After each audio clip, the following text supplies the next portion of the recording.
All right, folks, so today we're talking about leaving something on the table. So I want to make a very good point, or really spend some time on this point, because I think oftentimes we get too caught up in that we need to train to complete exhaustion every single time. All right, we come in and work out. So we always preach intensity, because in intensity is where we're going to get our results. You guys have all heard the saying, there's no growth inside your comfort zone. The same comes for your workouts, right? You have to step outside of that, what you're comfortable with, step back, step out, step back, consistently to gain progress. The problem is, we don't want to take that to number 10 or level 10 intensity every single time. Right? I don't need to lay that on the floor every single time, unable to catch my breath. So we want to talk about leaving something on the table. And we have a couple of good examples. So I'll start with the example, maybe that'll help set the table. Let's say the workout's a 20-minute find your 1 rep max snatch. What happens too often is we'll spend the first 5-6 minutes hitting very solid reps, good technique, good movement at a lighter weight.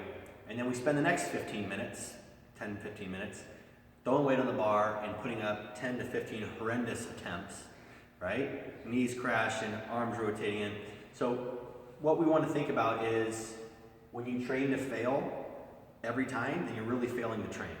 You're teaching your body poor movement patterns, because it's not practice that makes perfect, it's perfect practice that makes perfect. So a lot of this is removing the ego from the conversation, right? We've talked about this in many other videos before, but being able to pull back when you need to pull back. Leaving on a high note. I'm a firm believer that if you can leave consistently in the gym on a high note, then you're way better off. You're going to be way more apt to come in the next day. But just because you repeated a workout, or it's a 1 rep max, or work up to a heavy, doesn't mean you have to push yourself to complete failure every single time. I love leaving after a good workout saying, man, I could have gone a little bit heavier, I could have gone a little bit faster. That always leaves something in the tank. And that's not just from a physical perspective, right? It's not just about practicing well so that we'll learn better movements, it's mental. When people get burned out oftentimes, it's because they spent so long training at max intensity every single day.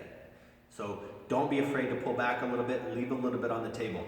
We had a great example on this. I was listening to a podcast about good writing technique, and these guys were talking about how they'd always hit writer's block, because they would write, if they had an idea, they would write everything they could possibly think of that day, they'd be tapped out, and the next day they'd have nothing left to write.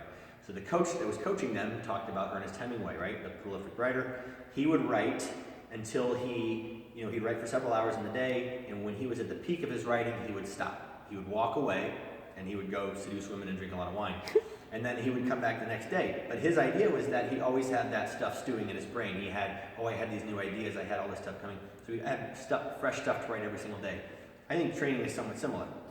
If you leave knowing you had a little bit left, or you didn't train yourself to absolute failure, then you're a little more excited the next time you have to come in and do that same movement, because you left a little bit in the tank.